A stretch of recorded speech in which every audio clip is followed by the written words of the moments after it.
And as for city clerk, I am disappointed that the hour of the day that I am in the city hall, and granted I come in early, I'm usually here 8:30 to 9 in the morning, that the office is not open.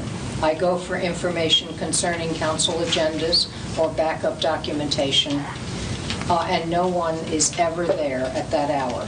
I realize it's an elected official and no set working hours, but for the salary the taxpayers are paying yearly, I think it's an office that should be manned either by a clerk or by a civil servant hired to serve the council's need during the normal working hours.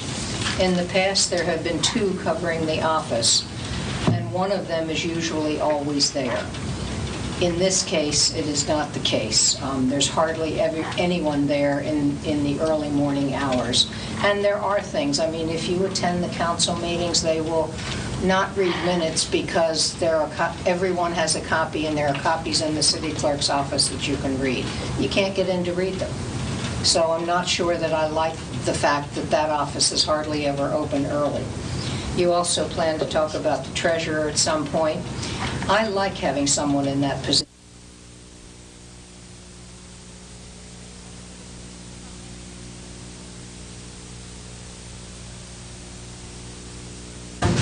It's too much to ask of volunteers, simply. I wrote a letter on my pet peeve, which is not really what you're covering tonight, but it's section 7.4, the duties of the Common Council on the budget. And it does say in here that following receipt of the estimates from the mayor, the council shall cause sufficient copies of said estimates to be made available for general distribution in the office of the city clerk. This simply hasn't happened in a very long time. The city clerk says that the council hasn't directed her to make any copies or any summaries, and that may be true. I don't know. It's sort of catch-22. There are budgets available in the finance director's office, but if you go to the finance director's office, he says this is not my responsibility.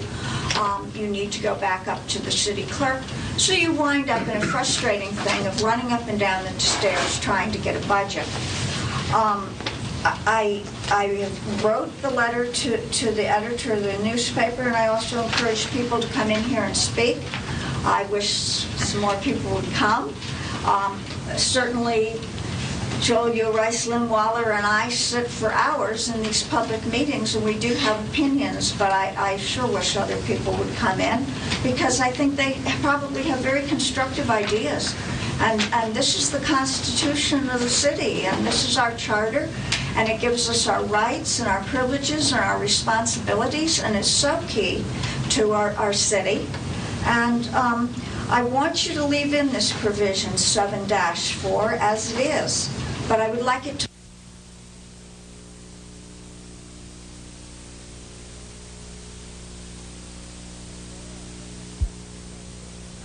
All right, welcome to Ideas at Work and Beyond. Well, the second half of the show is going to be on Danbury City Clerk. We have Helena Abrantes, former Danbury City Clerk, and also Al Robinson, who is a blogger here in Danbury, to explain the position of the City Clerk in Danbury. We are going to delve into the whole issues of what's going on over there, and basically, should the position be eliminated? Should it be a part-time position? What do we really need to do with the City Clerk position? Mrs. Abrantes, welcome back to Ideas at Work and Beyond. I understand you had that position for a number of years, and I want you to tell the viewers exactly what is the City Clerk? What is it exactly does a person do in that position? Well, the function of the city clerk is basically to serve the residents and the citizens of Danbury and to help the Common Council. That person is responsible for maintaining the ordinances, any correspondence that occurs, the resolutions, the minutes of the Common Council, to attend the Common Council meetings, to read all of the dialogue that's going on during the Common Council meetings. But my concern is, which is the video that you watched a little while ago, of individuals coming forward and saying that the person is never in the office. And that's a major concern because the responsibility of that person is to address any issue that a member of the public has. If they want something on the Common Council, if they want something addressed, they have to go to the city clerk, they have to give it to her, she has to put it on the agenda. And lately, from what I understand, you don't have a city clerk and you really don't have an assistant city clerk either, which is someone that does all of the recordings of the minutes at the Common Council meeting, someone that can provide that information to the public or the council. And a lot of council members have told me that they don't have direct access to the city clerk, and that to me is a major concern because she has to be available to the council members. They're the people, that's the legislative body of our community. She's elected to go into that position and to take care of those members that are representing the citizens of the city of Danbury. Now, I want to tell the viewers the two individuals, the two young ladies you saw earlier. They are Lynn Waller. She is an activist here in Danbury. Yes. She also has her own TV show every Friday. Yes. And please watch her show. It's very informative. And also Margaret Mitchell, also an activist. Those two ladies, they attend every meeting here in Danbury, especially at the Common Council. Well, I'll tell you, during my term as the city clerk, I used to talk to them a lot. They would come in early in the morning. I was always at City Hall a little bit earlier than normal, and they would come into my office, and anyone had access. You have the records there. If someone needs information, if someone needs research, you have to provide them with that information. Now, if someone goes there, one of my concerns, which Al has an interesting picture to present, is that it states in there that if you want to get married, to contact the city clerk. Well, that's not the sign that's supposed to be on the city clerk's office. There's no reason why that door should be closed. That door should be open for the public to come in and get information, not to be married during work hours. That's not what the taxpayers are paying the city clerk to do. Okay. Al, welcome back to Ideas at Work and Beyond. What is your perspective on this whole thing? Well, you know, it comes down to, in my opinion, incompetence. You know, it's just that simple. You have a city clerk. You said competence? Incompetence. Incompetence. Okay. Pure, utter incompetence. You have a city clerk who is never in her office. Simple as that. Can you equate that to incompetence?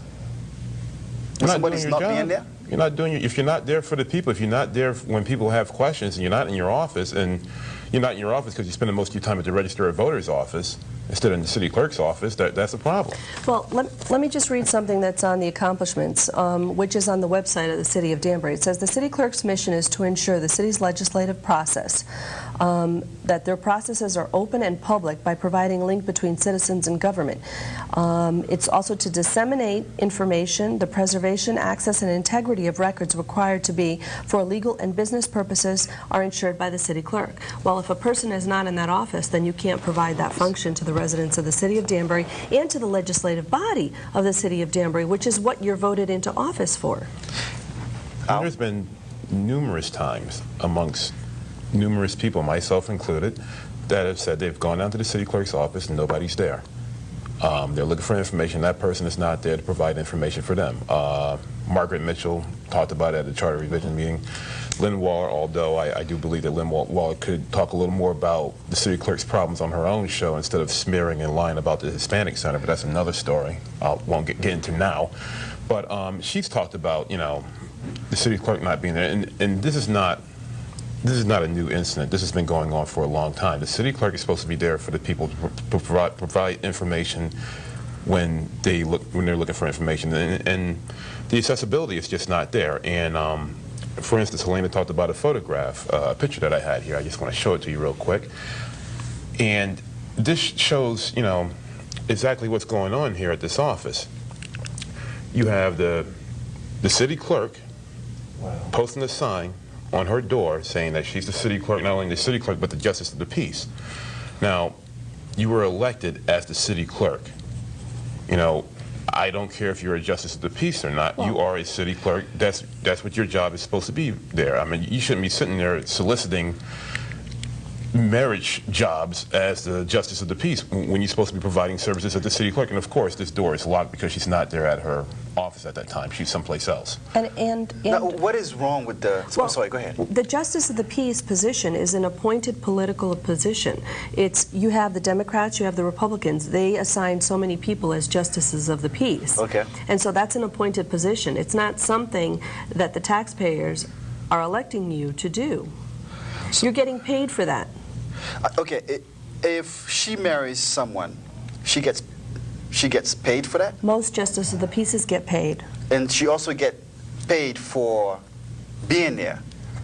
The city clerk has a salary. Because we pay, okay, she has a salary from, what is it, 8 to 5, right? Or 8 to 4:30, whatever it is. There's no set time for the city clerk. No. But you have to be available to the public while City Hall is open. I mean, if someone comes in there and they want to give you a letter to put on the agenda for the Common Council, somebody has to be in that office. There's no reason why they should be going to Corporation Council or to another department to drop something off for the city clerk. Okay, you were telling me that she gets a salary Yes. to go to work. Yes. But she's also the justice of the peace. Which is so not... if somebody pays her to get married during the time that she is paid to be there, no, there's no set time. There's no set time for her. She's an elected official. She can come in and out when she chooses. So there's no set time. If she can come out whenever she chooses, then if she's not there, why are we complaining? She's not doing because there's no set time. There's no set time for her to be there. Because as an elected official, if you're an elected official, again, this is the city clerk. Think of the city clerk kind of like the town clerk. Imagine the town clerk being not available at certain times at City Hall. Okay. You're the city clerk. If I was the city clerk, I would be there during the day, 8 to 5 or whenever City Hall opens and whatever it closes in the afternoon, because that's when most of the people are going to be there asking questions, wanting information. You're not going to be there at 7 o'clock or at 8 o'clock requesting information. You might be there at 11 or at 12 or at 1, and you should be available during those times. On the day of the primary, I wanted to get a copy of the referendum on primary day. And I went down to the Register of Voters office looking for the referendum so I can put it up on my website to inform people what the items are on the referendum. Do you know who assisted me in the Register of Voters office? The city clerk. That makes no sense. That's not the function of the city clerk. That makes no sense whatsoever. Okay. Let's go back. Technically, am I correct to say that from what you just said? Technically, right? She can set her own hours. She doesn't have to be there. Right. But to a certain extent, you have a certain responsibility. The description of the city clerk, which I will read from you from the city website, is the city clerk works with the mayor and the common council to serve the citizens of Danbury. The city clerk serves as the superintendent of public records, ordinances, resolutions, and minutes of the common council meeting. The city clerk also attests and seals official documents. Now, if she's attesting and sealing official documents, how can she do that if she's never there? Okay. Another question for you. Now, we had a problem with the whole thing about Mrs. Diggs, right? Yes. Now, explain to me exactly what went on. I'm very confused about that. I'll tell you what used to happen when I was the city clerk. The assistant city clerk used to send out a notice to all of the council members a week before as to what was going on that week at City Hall. So all of the council members knew exactly what committees were meeting, whether they wanted to attend them or whether they didn't want to attend them. That was their prerogative. But everybody knew it was in their mailboxes as to what committees were meeting that following week. I don't see that happening. It also used to be posted outside of City Hall. I have not seen a posting outside of City Hall so that the public could just walk down there anytime and see what committees are being held. Now, that is not happening right now. Now, what was the problem? Now, in defense of this particular situation, I went down to City Hall on that Saturday after Hispanic Center ad hoc meeting, and I did see the sign outside of City Hall. Now, that's not to say it wasn't there beforehand. I don't know. You know, there was a stamp. There was a time stamp with the town clerk, but you know, Joe Cabo was quick to peddle that stuff out, and it was quick to peddle that out, and quick to peddle the fact. The city clerk was quick to peddle out to the Fairfield Weekly that I gave a notice to the town clerk, and I gave a notice to the IT department a day and a half before the meeting. But what she didn't do, and what she didn't tell anybody, and what she didn't inform the Fairfield Weekly, was that she sends out an email notice every week at the end of the week informing the members of the Common Council what ad hoc committee meetings and what things are coming up for the next week. The Hispanic Center ad hoc committee was not on there, and she claims that that notice came after her email, and my problem is you could simply send out another email saying, hey, the Hispanic Center ad hoc committee is happening also. And might I add, this is the same city clerk that was found in violation of the Freedom of Information Commission when somebody filed a complaint when the grant agency meeting of 2007, in which the Hispanic Center's funds were frozen, was found to be in violation. That notice of that particular ad hoc meeting was not 24 hours before the meeting, because she didn't file it properly. She was found in violation. Yes. Now, did So she has a Okay. history of incompetence. What's the punishment for that? Nothing? I think what happened, I think the ruling was that, the FOI told them they have to be more careful in terms of filing these things properly. Well, there are certain punishments. I mean, if it happens again, I'm sure they're going to impose themselves upon her. But it's not something that should be happening. There's no reason for it. You know in advance when you're having a meeting. I mean, unless all of a sudden you have to have a public hearing because of an emergency, because of a situation, or when I was on the council, perfect example, the library burned down. We had an emergency meeting, but the notice was done properly. Our Assistant City Clerk, Jametis Maha, noticed that meeting. We had that meeting. It was done properly. Everyone attended. That was an issue that was critical within the city of Danbury. That was our library. And I'll tell you, it was handled in an amazing manner. Everybody showed up. Everybody was very upset about that situation. There is no reason that these meetings are not being posted properly. She no sooner sends, the easiest thing to do is to email someone a notice of a meeting. You're typing it up on a computer. You're saving it. So all you have to do is take that document that you had, attach it to the email address, which is already a combined grouping because it's all the council members, and email it to them, as well as whoever the committee member is that has to attend that meeting. So if it's a designated person, the financial person, or whoever it is that has to attend the And then when meeting. you turn around, you hear from somebody of the character of Elise Marciano, which I won't even get into her, please. But when you hear her say that, well, I just called the city clerk's office and found out when the Hispanic Center ad hoc committee was, and that's how I found out.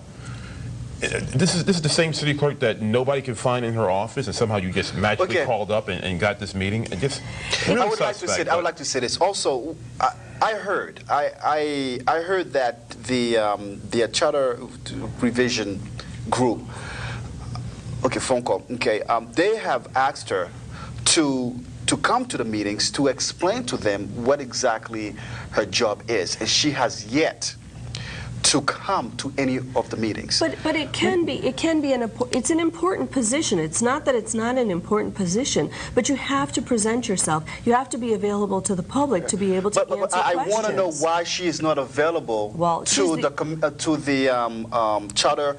You have to ask her that. Why don't you bring her on the show? She's the only person that can answer that question. Caller, you're in there. Hi, my name is Mary Foley, and I work at the city clerk's office part-time, and I'm there every morning at 9 or before, and I open both doors. I turn on all the lights, and I have work to do that has been assigned to me, and if anybody comes there, I accept any information, I accept any questions, I accept any agenda, and I'll be honest with you, no one at that table that's there with you this evening has ever come into that office since I've been there, and I've been there since last August, and the only people who come to our door are people who are lost trying to find the town clerk. I find myself constantly, 7-8 times a day, directing them to the second floor. Okay, ma'am? Ma'am? Yes. Okay, quick question for you. Did you see the video that Lynn Waller was talking about? I just caught Lynn Waller and Margaret Mitchell. Yeah, I just I see Margaret around once in a while. So are you saying that I see Lynn Waller there? Yes. I always have the office. I'm there 5 days a week at 9 or before. Okay, all right, thank you. Okay, let me just Okay. explain to you. Mary Foley was actually Mark Boughton's secretary So- during my first term as city clerk. Okay. She was the secretary there, and it is not true. People do come in there, people make phone calls, and I'm a little bit confused because that's it. The position of the city clerk has to notify all the departments who have to attend meetings and everything else. And the council members are always calling for information, so I'm a little confused as to her comments with regards to that. But she was the mayor's secretary. For my first term as city clerk with Mayor Mark Boughton. And again, Margaret Mitchell, Lynn Waller, and several other people have complained that they're going up there and there's nobody at the office. Well, And I will say this. I even saw the city clerk in the registrar's office when I went to get information on a referendum. She helped me out. So therefore, the city clerk was not in her office. Okay, I will say this. Personally, I like Jean. Jean Natale is a great person. I like her personally.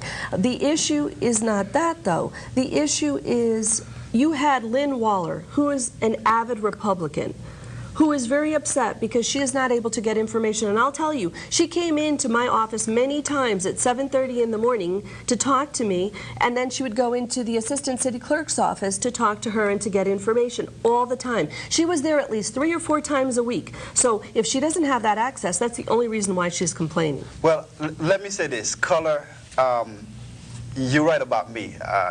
No, you have not seen me in that office at 9 o'clock in the morning, so you are correct.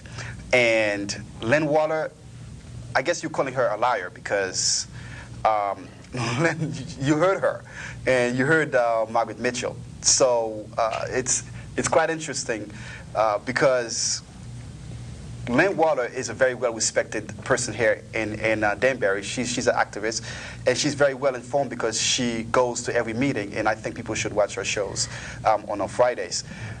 But the issue is pretty much people are complaining about the office, and if we see, like you said, you give a different perspective because you are the assistant clerk, and I'm glad that you are there. And the question is the city clerk there? So if the assistant clerk is there, then the city clerk doesn't need to be there, right? Yes, she should be there. There's no reason why she shouldn't be there. She is the city clerk. She is elected by the residents, the taxpayers of the city of Danbury, to be there to answer questions to the public. Okay, real quick. What about the charter revision? Why she has not attended any of the meetings that they requested her? Ivan, the only person that could answer that question is the city clerk herself. I do not know why she has not attended those meetings. She should attend those meetings and explain what her position is and what she does and what her function is. It's very important that you attend the charter revision meeting. I mean, that's critical. You're actually playing with the Constitution of Danbury. It's the charter. It's the Constitution of Danbury. And if you have an issue, you have to address that issue before this group that's possibly going to change the rules and the regulations of our area. Okay. Caller, you're in there. Yeah. Yes, go ahead. I'd like to ask why the city clerk is an elected position. Oh, good question. Thank you. It's an elected position because of what it says in the city charter. The charter can change that. Let me just read something that was in the News Times 20 years ago about this position during the last charter revision meeting. We have 3 minutes. Quickly, it says, this is from the News Times back in June of 1987. It says, if the council members are serious about the need for staff, they would suggest eliminating the city clerk's job as an elected position. The clerk is supposed to be a functionary of the council, but as an elected official is traditionally loyal to the mayor. And that's what's very important. You have an assistant city clerk. If you're going to just have an assistant city clerk, which is appointed by the mayor, not by the taxpayers, then you have to have a person who is non-biased, which is not for one party or the other, and is there to do the duty of the residents and the taxpayers of the city of Danbury. And I'm sorry to say, but in this situation with our first caller, that's not the case because she was prime person in the mayor's office. And there's a lot more I can go into in terms of the city clerk, in terms of like political stuff that's been going on. But let me just. But you know what, though, she is an elected official, so which means that she has been elected since when? She has a duty. I understand that. She has been elected since when? Was it 03?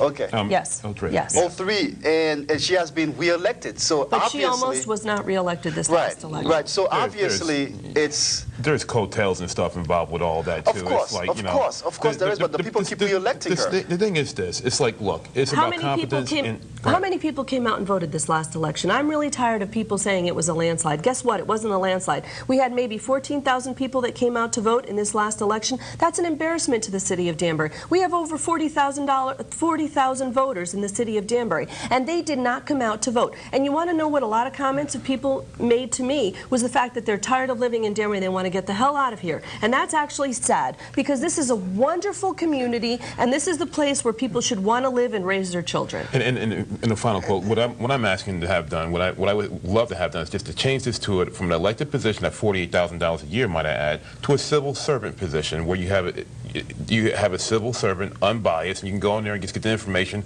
no more political grandstanding, and we can have some competence here. Okay, well, it's time to go. Thank you very much. Well, Jean Natalie, please attend the Charter Revision meetings.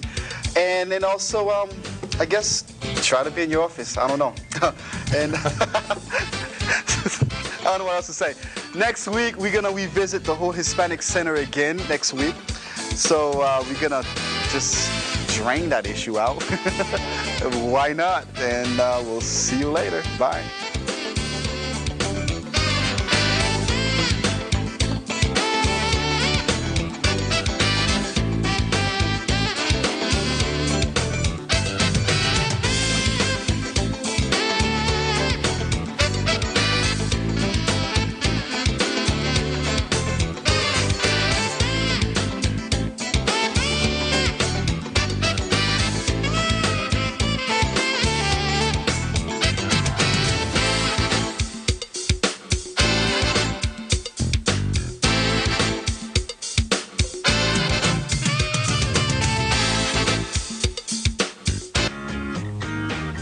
I know it's not my